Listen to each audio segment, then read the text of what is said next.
Nama lengkapnya Alia Pramesti, 23 tahun, asli Bali, kuliah di Jakarta. Kalau kamu bertemu dia di kampus, kesan pertama mungkin serius. Bukan tipe yang duduk di kantin sambil tertawa keras. Bukan tipe yang sering kelihatan di acara kampus. Alia lebih sering terlihat di perpustakaan atau di koridor laboratorium dengan buku anatomi di tangan dan masker di dagu. Dia tinggal sendiri di apartemen milik tantenya di kawasan Jakarta Selatan. 2 kamar, cukup luas untuk 1 orang. Sudah hampir 4 tahun dia di sana.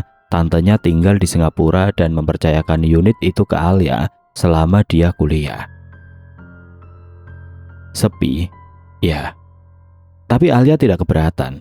Dia memang tipe orang yang lebih nyaman dengan ketenangan. Satu-satunya pengecualian namanya April. April Kurniasari adalah kebalikan total dari Alia. Cerewet, ekspresif, selalu punya cerita baru setiap kali datang. Mereka berteman sejak semester pertama. Dan sejak saat itu April sudah jadi semacam penghuni tidak resmi di apartemen Alia. Dia punya kunci duplikat, tahu letak semua barang di dapur Alia, dan tidak perlu mengetuk pintu kalau mau masuk. "Kamu gak bosan tinggal sendiri?" April pernah bertanya sambil rebahan di sofa apartemen Alia. Alia mengangkat bahu. "Sudah biasa." "Aku gak bisa, 1 malam saja sepi langsung mati gaya." Alia tersenyum tipis tidak menjawab. Begitulah mereka, berbeda tapi entah bagaimana justru cocok. Masalahnya dimulai 2 tahun lalu, di semester 5 saat Alia pertama kali ikut praktikum bedah mayat. Itu bukan pengalaman yang mudah bagi siapapun. Ruangannya dingin, baunya menusuk, dan beberapa teman sekelas, Alia sampai minta izin keluar karena mual. Tapi Alia tidak muntah. Dia menyelesaikan sesi itu dengan tenang, mencatat semua yang perlu dicatat, lalu pulang. Yang aneh baru dia rasakan beberapa minggu sesudahnya. Suatu pagi saat Alia naik lift di apartemennya, dia mencium sesuatu dari seorang bapak tua yang berdiri di sebelahnya. Bau samar, sedikit kimiawi, tidak seperti bau badan biasa. Alia tidak terlalu memperhatikan waktu itu. 3 hari kemudian dia mendengar dari penjaga apartemen bahwa bapak tua itu meninggal karena serangan jantung. Alia tidak langsung menghubungkan keduanya, mungkin kebetulan. Tapi kejadian serupa terulang lagi dan lagi. Setiap kali dia mencium bau itu dari seseorang, orang itu meninggal tidak lama setelah itu. Alia tidak buru-buru menyimpulkan hal yang tidak masuk akal.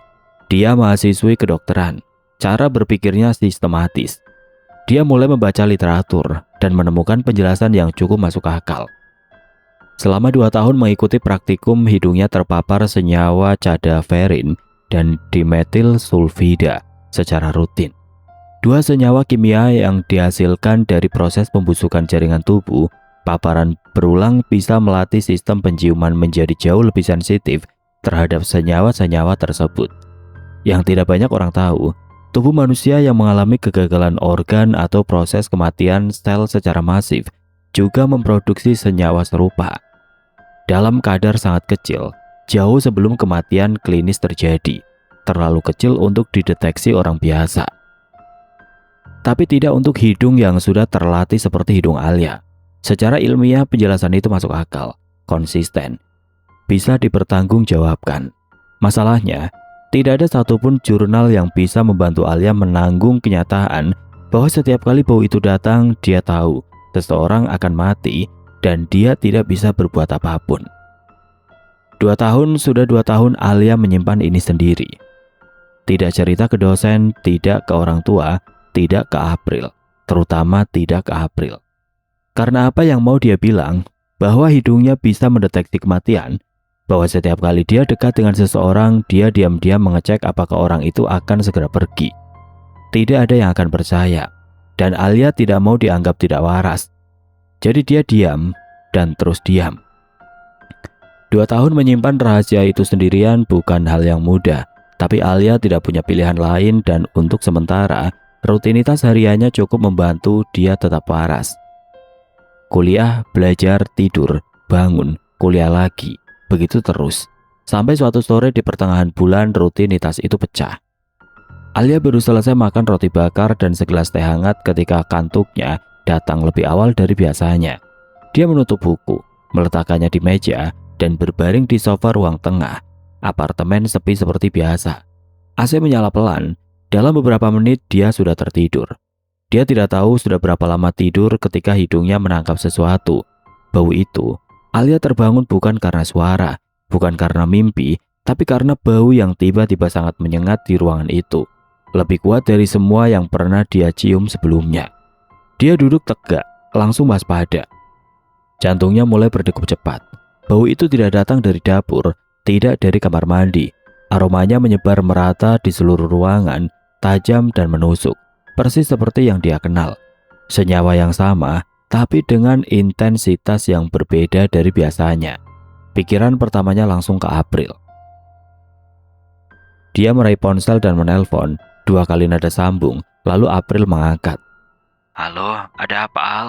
Suara April terdengar santai, ada suara televisi di latar belakang. "Kamu lagi di mana?"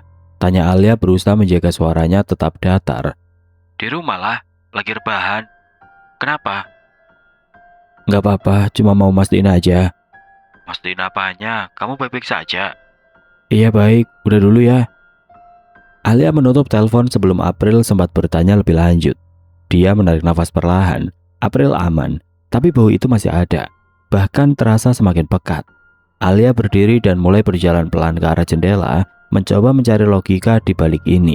Kalau bukan April, siapa? Sebelum dia sempat menjawab pertanyaannya sendiri, suara keras menggelegar dari arah balkon. Bukan suara biasa, suaranya berat, seperti benda besar yang jatuh dari ketinggian dan menghantam sesuatu yang keras. Diikuti suara benturan kedua, lalu hening. Alia berlari ke balkon. Dia berdiri di tepi pagar besi dan melihat ke bawah. Di halaman apartemen, 2 orang laki-laki tergeletak tidak jauh dari satu sama lain. Di sekitar mereka, rangkap besi gondola, platform gantung yang biasa dipakai petugas untuk mengecat dinding gedung, terguling berantakan. Cat berceceran di lantai. Tali pengaman terputus dan menjuntai di sisi gedung. Beberapa warga sudah berlari mendekat sambil berteriak memanggil satpam. Alia tidak bergerak. Tangannya mencengkeram pagar balkon. Kedua petugas itu tidak bergerak sama sekali, jatuh dari lantai 11. Tidak ada yang selamat dari ketinggian itu. Alia berdiri di sana cukup lama, bahkan setelah petugas keamanan datang, setelah ambulan tiba, setelah orang-orang di bawah mulai membubarkan diri. Dia hanya memandang ke bawah sambil pikirannya bekerja. Bau tadi lebih menyengat dari semua kejadian sebelumnya, dan korbannya 2 orang sekaligus. Alia menghubungkan fakta itu dengan tenang. Seperti yang diajarkan selama bertahun-tahun di fakultas, kumpulkan data, temukan pola, tarik kesimpulan. Kesimpulannya sederhana dan menyesakan. Semakin banyak orang yang akan meninggal, semakin kuat bau yang dia cium. Dia tidak bisa memperingatkan siapapun tadi, bahkan kalau dia mau, apa yang akan dia katakan? Bahwa dia mencium sesuatu, bahwa 2 orang akan jatuh dari gedung. Tidak ada yang akan mendengarkan. Dan waktu tidak memberinya kesempatan. Alia melepaskan pegangannya dari pagar, melangkah mundur ke dalam apartemen, dan menutup pintu balkon pelan-pelan.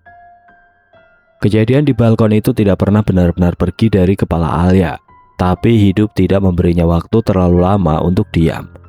Kuliah tetap berjalan, tugas tetap menumpuk, dan April tetap datang dan pergi dari apartemennya seperti biasa, membawa cemilan, ribut sendiri, lalu ketiduran di sofa. Alia tidak cerita apapun soal gondola itu ke April. Dia hanya bilang ada kecelakaan di gedung. April mengangguk prihatin lalu mengalihkan topik ke hal lain. Begitulah cara Alia menjaga jarak antara hidupnya yang terlihat di luar dan apa yang sebenarnya dia tanggung di dalam. 6 bulan sebelum malam yang mengubah segalanya, April menelpon dengan suara yang berbeda dari biasanya. Lebih ringan, lebih lega. "Al, aku mau ke rumah sakit jenguk Roy. Ikut ya. Dokter bilang kondisinya sudah stabil, baru dipindahkan dari ICU tadi pagi." Roy adalah pacar April. Mereka sudah bersama hampir 2 tahun. Sejak Roy didiagnosis kanker otak, April yang biasanya ceria jadi lebih sering diam. Alia tahu betapa beratnya masa-masa itu buat sahabatnya. Kabar bahwa Roy dipindahkan dari ICU jelas membuat April bahagia, dan Alia tidak punya alasan untuk menolak. "Oke, aku ikut." Rumah sakit tempat Roy dirawat adalah di Jakarta Pusat. Mereka tiba sore hari. saat lorong rumah sakit mulai sepi setelah jam besuk siang usai. April berjalan cepat ke arah kamar Roy. Alia mengikuti selangkah di belakangnya. Begitu April membuka pintu kamar dan melangkah masuk, Alia ikut masuk. Dan bau itu langsung menghantam hidungnya. Alia berhenti setengah langkah. Dia tidak memperlihatkan reaksi apapun di wajahnya, tapi seluruh tubuhnya langsung tegang. Bau itu keluar dari tubuh Roy, jelas, tidak salah. Roy duduk bersandar di tempat tidur dengan bantal ditumpuk di belakangnya. Wajahnya lebih segar dari yang Alia bayangkan. Dia tertawa ketika melihat April masuk, langsung merentangkan tangan. "Tumben rajin jenguk," kata Roy sambil tersenyum. "Diam, kemarin kamu yang minta aku nggak sering-sering kesini, biar kamu bisa istirahat," balas April sambil duduk di tepi tempat tidur. Mereka bercanda seperti biasa. Roy terlihat baik-baik saja, tanda vitalnya stabil, kata dokter. Tidak ada yang mencurigakan secara klinis. Tapi Alia tahu, apa yang hidungnya tangkap tidak pernah salah. Alia menarik kursi dan duduk agak jauh dari tempat tidur. Dia tersenyum ketika Roy menyapanya, menjawab pertanyaan-pertanyaan kecil dengan wajar, tapi pikirannya tidak di sana. Dia menggenggam tangan April pelan ketika April bergeser duduk di sebelahnya. April menoleh dan tersenyum, mengira Alia ikut senang melihat kondisi Roy yang membaik. Alia membalas senyum itu, tidak berkata apa-apa. Dalam hati Alia hanya bisa berharap hidungnya kali ini salah. Harapan itu tidak bertahan lama. Sekitar 20 menit setelah mereka tiba, Roy tiba-tiba berhenti di tengah kalimat. Tangannya naik ke kepalanya sendiri, menekan kuat di kedua sisi pelipisnya. Roy?" April langsung berdiri. Roy tidak menjawab, rahangnya mengencang, nafasnya tiba-tiba pendek dan tidak teratur. Lalu tubuhnya mulai kejang, punggungnya melengkung, tangannya mencengkeram rel tempat tidur sampai buku-buku jarinya memutih. April berteriak memanggil perawat. Alia mundur memberi ruang, berdiri di dekat pintu, menyaksikan tim medis masuk dan bergerak cepat. Tapi Alia sudah tahu hasilnya sejak tadi. Setelah semua selesai, Alia menemani April di lorong rumah sakit selama hampir 1 jam. April menangis tanpa suara dan Alia memeluknya, menepuk punggungnya pelan. Mereka pulang ketika malam sudah cukup larut. Di parkiran, Alia mengantar April ke mobilnya lebih dulu, memastikan sahabatnya bisa berkendara dengan aman. Baru setelah mobil April keluar dari parkiran, Alia masuk ke mobilnya sendiri. Dia duduk di belakang kemudi tanpa menyalakan mesin. Beberapa detik kemudian air matanya turun. Bukan karena Roy, bukan karena sedih kehilangan seseorang yang dia kenal, tapi karena dia sudah tahu dari menit pertama dia masuk ke kamar itu, dan tidak ada satu hal pun yang bisa dia lakukan selain diam dan menunggu. 2 tahun. Sudah 2 tahun kemampuan ini tidak pernah sekalipun memberinya kesempatan untuk mencegah apapun. Dia selalu hanya tahu, dan pengetahuan tanpa kemampuan bertindak bukan anugerah. Itu hanya beban yang semakin berat setiap kali datang. Alia mengusap wajahnya dengan punggung tangan, menarik nafas panjang, lalu menyalakan mesin. Dia pulang sendirian malam itu. Waktu berjalan 6 bulan setelah malam di parkiran rumah sakit itu, Alia masih berdiam di titik yang sama. Tahu terlalu banyak, tidak bisa berbuat apa-apa. Tapi kehidupan kampus tidak memberinya ruang untuk terus diam dalam kesedihan. Semester akhir datang dengan segala tuntutannya, ujian, tugas akhir, presentasi kasus. Alia melemparkan dirinya ke dalam semua itu, dan cara itu cukup berhasil mengisi hari-harinya. April sudah mulai pulih dari kehilangan Roy pelan-pelan. Dia kembali ke kebiasaan lamanya, nongkrong di apartemen Alia, ribut soal hal-hal kecil, tertawa lebih sering. Alia lega melihatnya begitu. Di awal minggu itu, Eric mengirim pesan ke grup angkatan. Isinya undangan ulang tahunnya yang ke-22, restoran di kawasan Kemang, Jumat malam, sekitar 30 orang yang diundang. Eric memang tipe orang yang tidak mau merayakan ulang tahun setengah-setengah. April langsung membalas pesan itu dengan deretan tanda seru. Beberapa jam kemudian dia menelpon Alia. "Al, kita berangkat bareng yuk ke acaranya Eric. Aku jemput kamu dulu." Alia melihat alamat restoran yang dikirim Eric di grup, Kemang, sementara April tinggal di Depok. "Nggak usah April, itu kejauhan buat kamu. Kamu harus muter dulu ke sini, terus balik lagi ke sana. Nggak efisien." "Gak apa-apa kali Al. Kita ketemuan di sana aja, berangkat sendiri-sendiri lebih masuk akal." April diam sebentar. Yakin? Yakin aku bisa sendiri?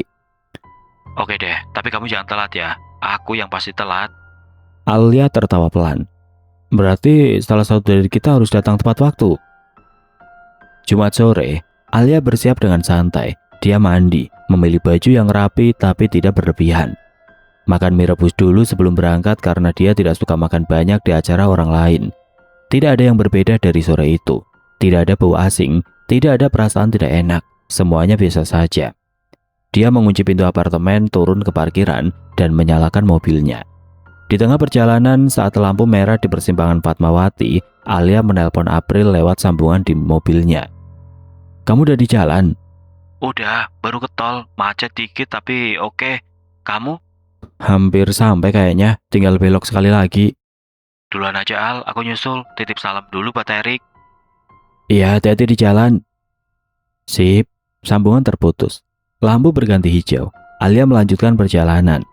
Restoran itu mulai ditemukan, papan namanya cukup besar dan parkiran di depannya sudah hampir penuh.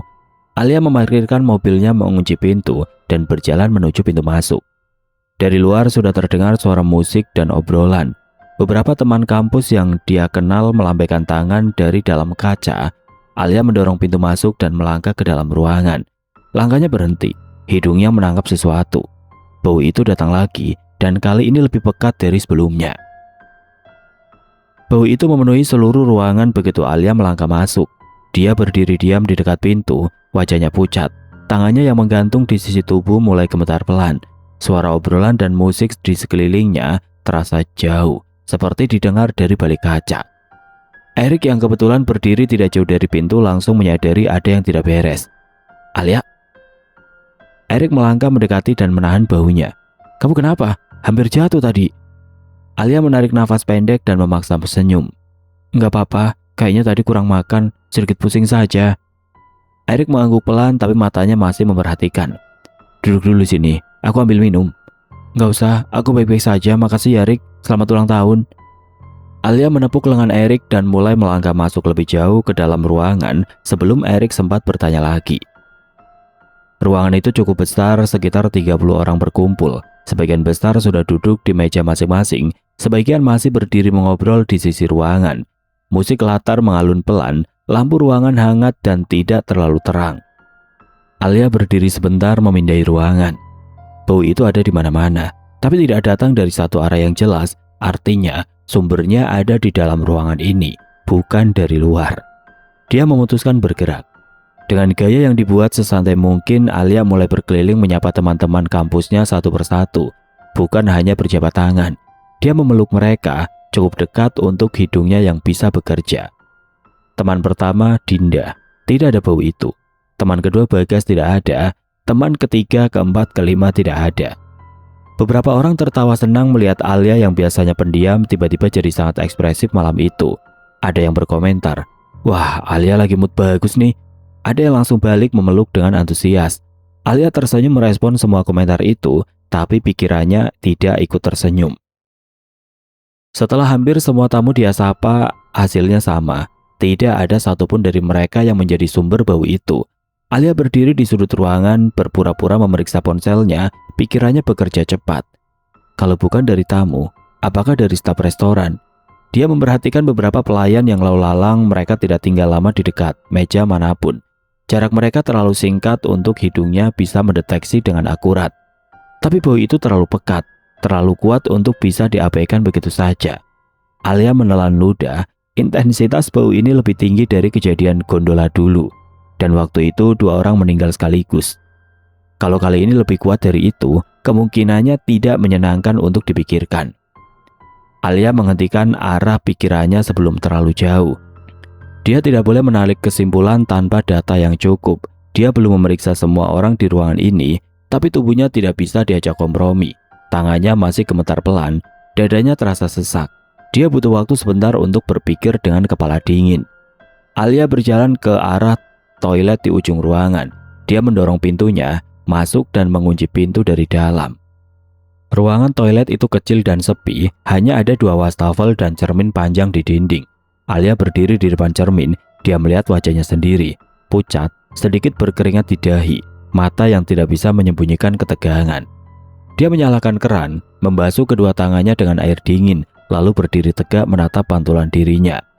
Nafasnya tidak stabil, dadanya naik turun lebih cepat dari seharusnya. Bau itu masih tercium bahkan di dalam toilet ini. Alia masih berdiri di depan cermin ketika pintu toilet terbuka dari luar. Dia menoleh refleks. April masuk dengan langkah cepat, rambut sedikit berantakan, tas lempangnya miring ke satu sisi, wajahnya terlihat baru selesai terburu-buru. "Alia, kamu di sini? Aku nyariin dari tadi di ruangan, gak ketemu-ketemu." April menarik nafas. "Maaf ya, telat banget, macetnya parah dari tol." Alia tidak menjawab. Dalam hitungan detik, semua yang dia coba kendalikan selama 1 jam terakhir runtuh sekaligus. Bau itu, bau yang sudah dia cari sumbernya ke seluruh penjuru ruangan yang tidak dia temukan dari satupun tamu di sana, sekarang sangat jelas datang dari tubuh April yang berdiri tepat di depannya. Tidak samar, tidak tipis, pekat dan langsung. Kaki Alia bergerak mundur sendiri sampai punggungnya menyentuh dinding di belakangnya. Tangannya naik menutup mulutnya. April mengernyit. "Alia, kenapa?" Alia tidak bisa menjawab. Kerongkongannya seperti tersumbat. Ini April, bukan orang asing, bukan pasien di rumah sakit, bukan petugas yang namanya tidak dia kenal. Ini April. Kamu gak apa-apa?" April melangkah mendekat, suaranya berubah khawatir. "Mukamu pucat banget, kamu sakit?" Alia menggeleng pelan, matanya mulai berair. "Kamu nangis?" April berhenti tepat di depannya. "Al, ada apa sebenarnya? Aku ngapain?" Alia tidak tahu apa yang meledak lebih dulu. Rasa takut, rasa tidak berdaya, atau 2 tahun akumulasi diam yang selama ini dia tahan. Dia melangkah maju dan memeluk April erat sekali. Kedua tangannya menggenggam punggung sahabatnya kuat-kuat, seperti orang yang takut dilepaskan.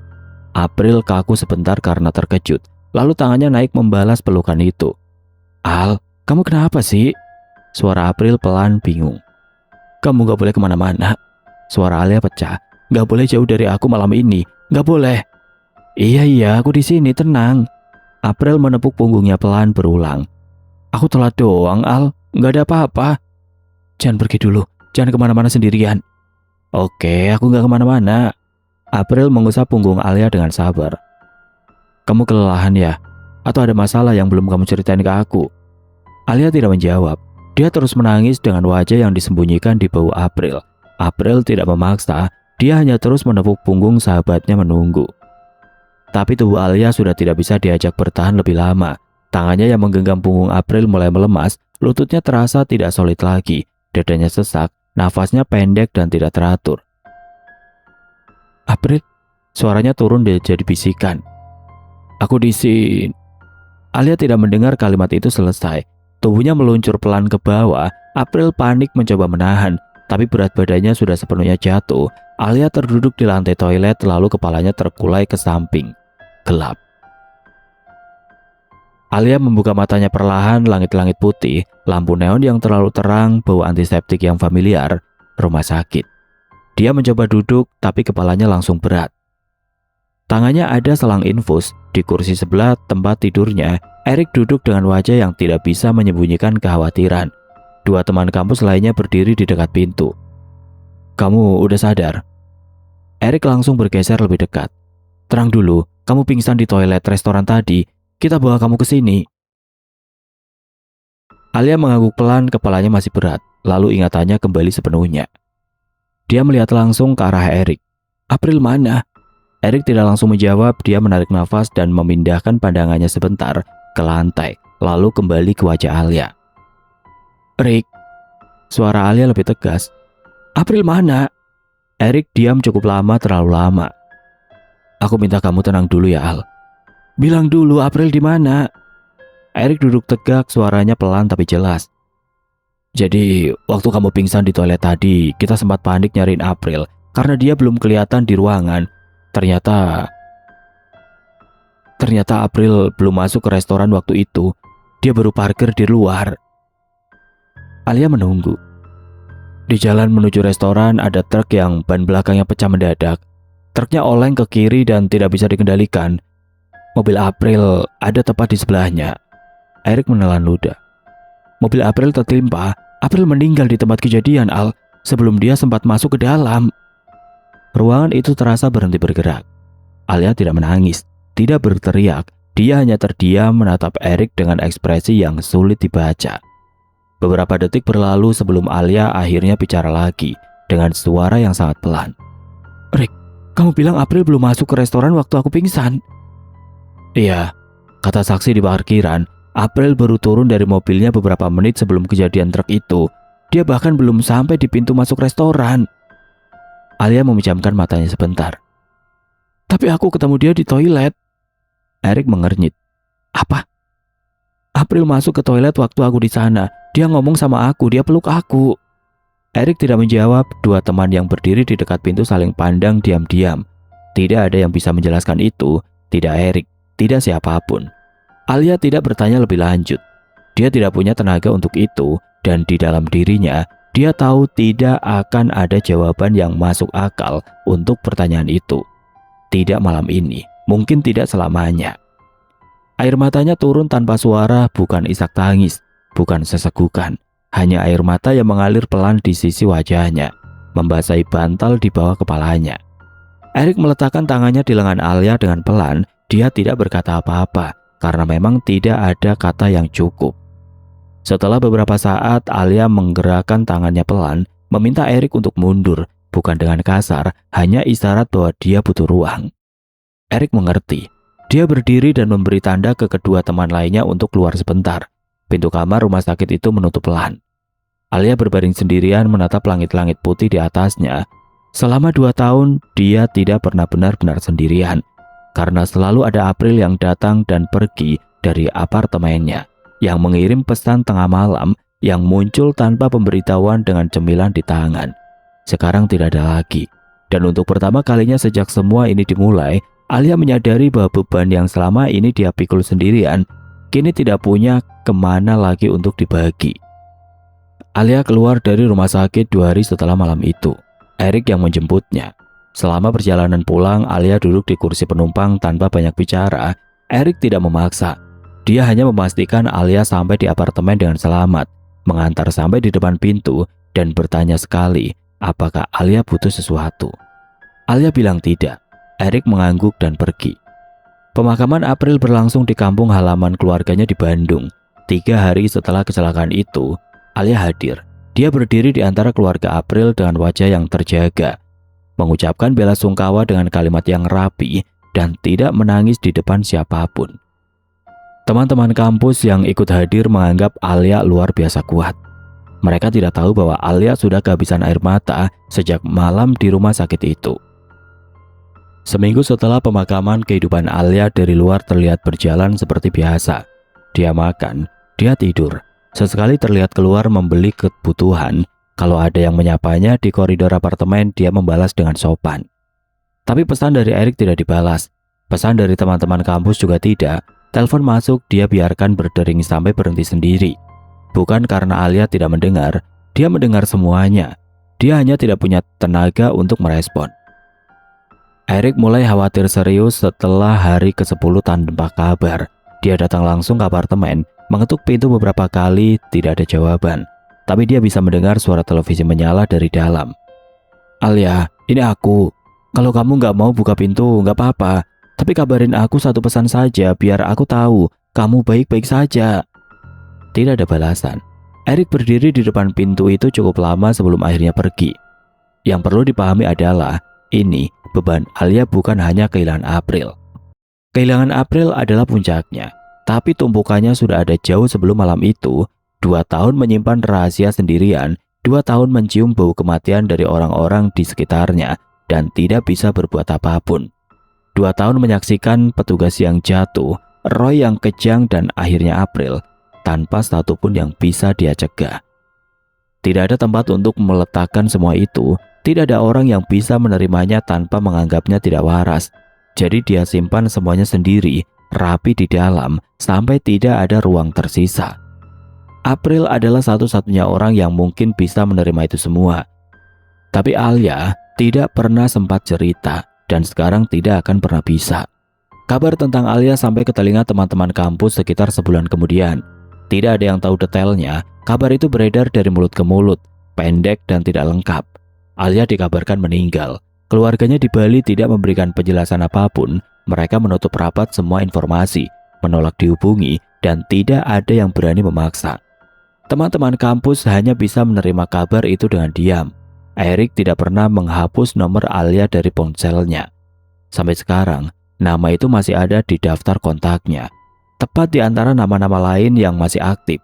Sesekali dia membukanya tanpa tujuan jelas, hanya melihat nama itu sebentar, lalu menutupnya lagi. Dia tidak tahu persis apa yang terjadi pada Alia di akhir. Tidak ada yang tahu. Yang Erik sesali sampai sekarang hanya satu hal sederhana. Tidak ada satupun dari mereka yang pernah bertanya kepada Alia apakah dia baik-baik saja, dan benar-benar menunggu jawaban yang jujur.